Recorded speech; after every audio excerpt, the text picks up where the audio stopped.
చాలామంది వరలక్ష్మి వ్రతం అంటే పూజ చేయటం, పూలు పెట్టడం, నైవేద్యం పెట్టడం, అమ్మవారిని ప్రార్థించడం అనుకుంటాం.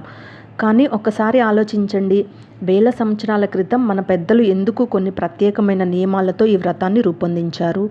దాని వెనుక కేవలం భక్తి మాత్రమే ఉందా, లేదా మైండ్, బాడీ అండ్ లైఫ్ స్టైల్కి సంబంధించిన కొన్ని బ్యూటిఫుల్ ప్రిన్సిపల్స్ కూడా ఉన్నాయా? ఈరోజు మనం వరలక్ష్మి వ్రతాన్ని ఒక కొత్త పర్స్పెక్టివ్లో చూద్దాం. అసలు వ్రతం మనకేం చెప్తుంది? వరలక్ష్మి అంటే కేవలం డబ్బు ఇచ్చే దేవత అని మాత్రమే కాదు. లక్ష్మి అంటే అబాండెన్స్, అంటే సంపద, ఆరోగ్యం, ధైర్యం, జ్ఞానం, సంతోషం, కుటుంబ శ్రేయస్సు. లైఫ్లో వెల్త్ అంటే మనీ ఒక్కటే కాదు, మన దగ్గర హెల్త్ ఉంటే అది వెల్త్, మంచి రిలేషన్స్ ఉంటే అది వెల్త్, పీస్ ఆఫ్ మైండ్ ఉంటే అది వెల్త్, నాలెడ్జ్ ఉంటే అది wealth. So Varalakshmi Vratham is also a reminder to recognise the abundance already present in our life. మరి ఈ వ్రతం వెనకాల ఉన్న సైన్స్ ఏంటి?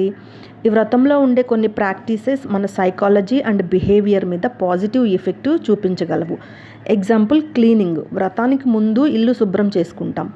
క్లీన్ ఎన్విరాన్మెంట్ మన మైండ్కి ఒక సెన్స్ ఆఫ్ ఆర్డర్ అనేది ఇస్తుంది. అందుకే మన పెద్దలు పండుగలను కేవలం స్పిరిచువల్ ఈవెంట్గా కాకుండా క్లీనింగ్ ప్లస్ ప్రిపరేషన్ ప్లస్ డిసిప్లైన్తో కలిపారు.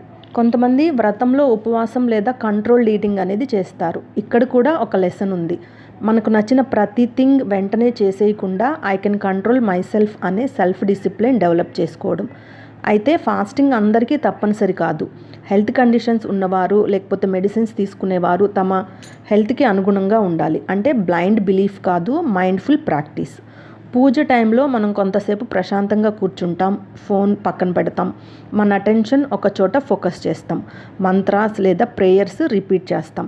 ఇది మన మైండ్కి ఒక పాజ్ ఇస్తుంది. రోజంతా మనం problems, responsibilities, social media notifications మధ్య పరిగెడుతూ ఉంటాం. కానీ పూజ టైంలో stop, breathe, reflect, be grateful, ఈ 4 థింగ్స్ మన మెంటల్ వెల్బీయింగ్కి చాలా వాల్యుబుల్. వరలక్ష్మి వ్రతంలో ఇంకొక బ్యూటిఫుల్ ఆస్పెక్ట్ ఏంటి అంటే కమ్యూనిటీ అండ్ సోషల్ బాండింగ్. అమ్మ, అక్క, చెల్లి, వదిన, నేబర్స్తో అందరూ కలిసి పూజ చేయడం, ఇది ఒక సోషల్ కనెక్షన్. మరి లక్ష్మీదేవి ఇచ్చే సంపదను లైఫ్లో ఎలా అప్లై చేయాలి? ఇక్కడే అసలైన ఇంపార్టెంట్ లెసన్ ఉంది. మనం లక్ష్మీదేవిని సంపద కోసం ప్రార్థిస్తాం, కానీ సంపద రావాలని కోరుకోవడం మాత్రమే కాదు, సంపదను గౌరవించడం కూడా నేర్చుకోవాలి. ఎగ్జాంపుల్, 100 రూపీస్ సంపాదిస్తే మొత్తం ఖర్చు చేయకుండా కొంత సేవ్ చేయడం, అన్నెసెసరీ షాపింగ్ తగ్గించడం, ఫుడ్ వేస్ట్ చేయకపోవడం, టైం వేస్ట్ చేయకపోవడం, మనకున్న స్కిల్స్ని ఇంప్రూవ్ చేసుకోవడం, ఇవన్నీ కూడా లక్ష్మీ కాన్షియస్నెస్లో భాగమే. వ్రతాన్ని ఒక ఛాలెంజ్గా మార్చుకుందాం. ఈ వరలక్ష్మి వ్రతం రోజు ఒక చిన్న ప్రామిస్ మనకు మనమే చేసుకుందాము.